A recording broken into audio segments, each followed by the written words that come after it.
സത്യപ്രതിജ്ഞ ചടങ്ങിനിടെ മുഖ്യമന്ത്രിയായ V D സതീശനെ കണ്ട സന്തോഷത്തിലാണ് ചെറുപുഴ ഗ്രാമപഞ്ചായത്ത് മുൻ പ്രസിഡന്റും നിലവിൽ പഞ്ചായത്ത് അംഗവുമായ റോഷി സാർ.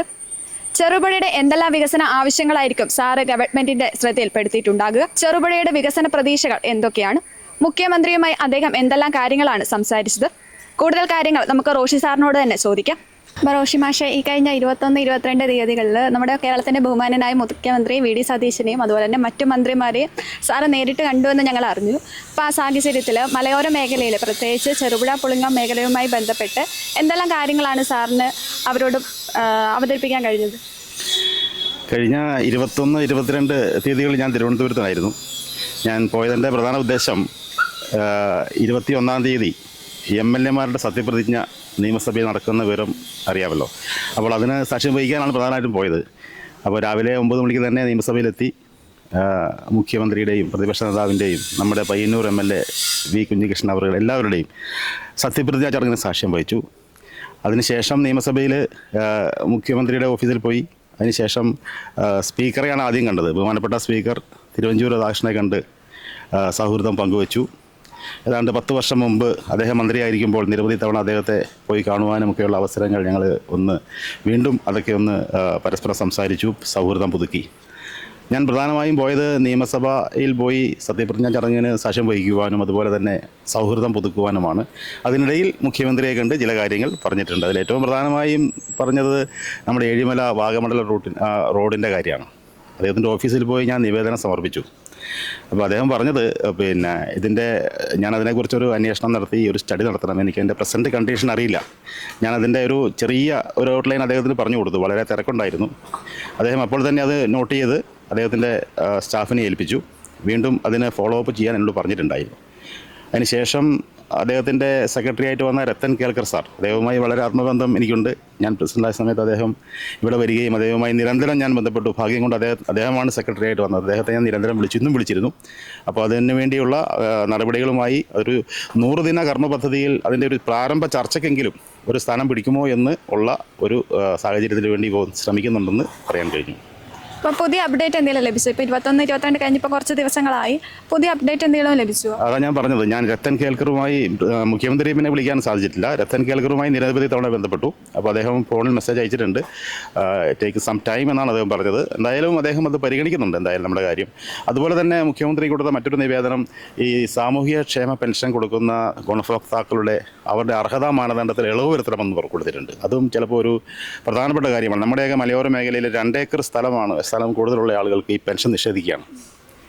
അപ്പോൾ ഇവിടെ 5 ഏക്കറോ 10 ഏക്കറോ ഉണ്ടായിട്ട് കാര്യമില്ല. അപ്പോൾ ഇങ്ങനെയുള്ള മേഖലകളിൽ ആ ഒരു മാനദണ്ഡത്തിന് ഇളവ് വരുത്തണമെന്നുള്ള കാര്യവും അദ്ദേഹത്തിൻ്റെ ശ്രദ്ധയിൽപ്പെടുത്തിയിട്ടുണ്ട്.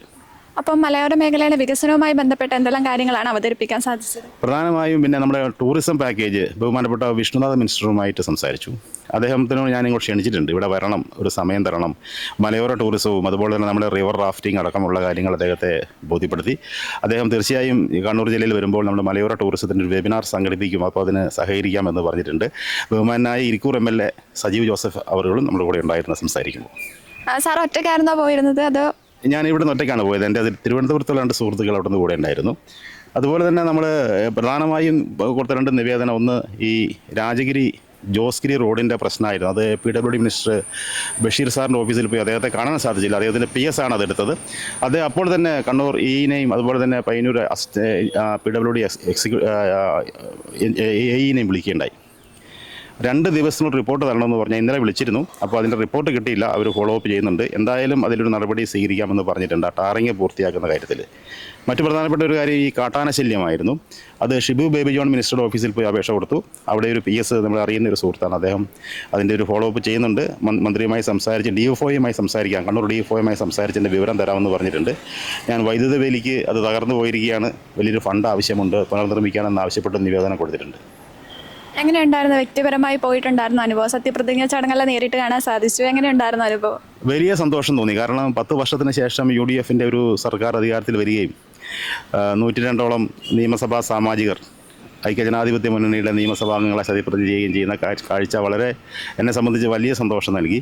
അതുപോലെ തന്നെ നിരവധി MLA-മാരെ മാത്യു കുഴൽനാടൻ, അതുപോലെ തന്നെ നമ്മുടെ ചാണ്ടി ഉമ്മൻ, മുഹമ്മദ് ഷിയാസ്, ഇവരെയൊക്കെ നേരിൽ കാണുവാനും, അതുപോലെ KM അഭിജിത്ത്, മന്ത്രിമാരായ KM ഷാജിയെ കണ്ട്, പഞ്ചായത്ത് മന്ത്രിയാണ്, നമ്മുടെ മന്ത്രിയാണ്, അദ്ദേഹത്തെ കണ്ട് കാര്യങ്ങളൊക്കെ പറഞ്ഞിട്ടുണ്ട്.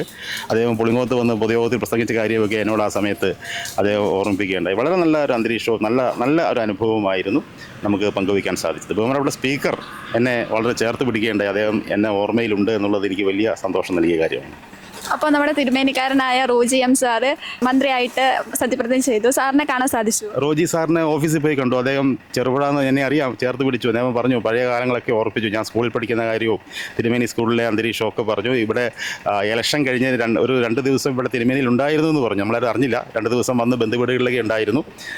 അദ്ദേഹത്തിന് നമ്മുടെ ചെറുപുഴയെ പറ്റി പറയുമ്പോൾ വലിയ നാവാണ്. അദ്ദേഹം വലിയ സ്നേഹത്തോടെയും നമുക്ക് വലിയൊരു ഗുണമാണ് അദ്ദേഹം. നമ്മുടെ നാട്ടിൽ നിന്ന് ഒരു ഉന്നത വിദ്യാഭ്യാസ മന്ത്രി വരുന്നത് നമുക്ക് മറ്റെല്ലാ വകുപ്പുകളിൽ ഇടപെടാൻ സാധിക്കും. നല്ലൊരു അനുഭവമായിരുന്നു. അദ്ദേഹം നന്നായി നമ്മളോട് സംസാരിക്കുകയും ഇടപെടുകയും ചെയ്തു.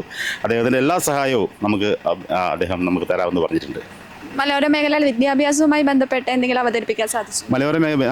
നമ്മുടെ ഷംസുദ്ദീൻ മിനിസ്റ്ററെ കാണാൻ സാധിച്ചില്ല. അദ്ദേഹം അന്ന് വെള്ളിയാഴ്ച അദ്ദേഹം പള്ളിയിൽ പോകാനുള്ള തിരക്കിന് അദ്ദേഹത്തെ കാണാൻ സാധിച്ചില്ല.